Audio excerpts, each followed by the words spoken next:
campfire survivors, we're learning more about the future of the Federal Disaster Tax Relief Act.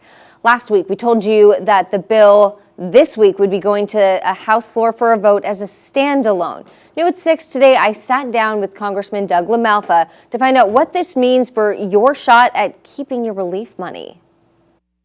I'm optimistic that we're going to get the vehicle here to get this out of the House with a narrow bill that I don't think will get caught up in the Senate in the same politics as the broader bill. Okay, so that could happen this week in the House. It could. It might be a little longer because of a couple other things happening.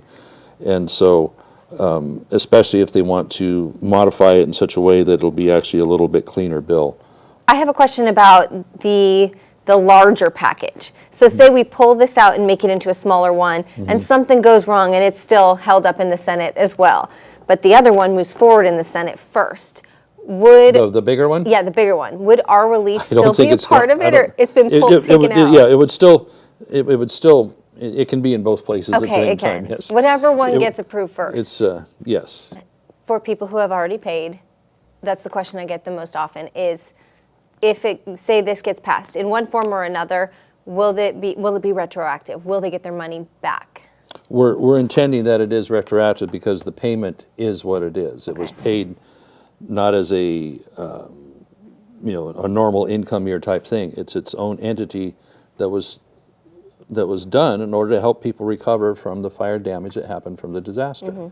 And so it's its own little egg. It should be tax-free, and everybody on both sides of the aisle pretty much agrees.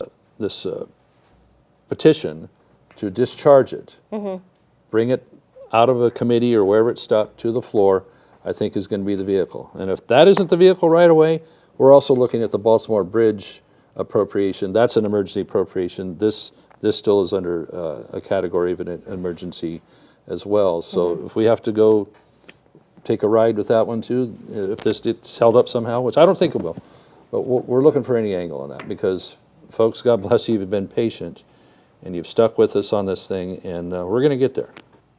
The much smaller bill right now is bundled with relief for the train derailment in Ohio and storm relief out of Florida.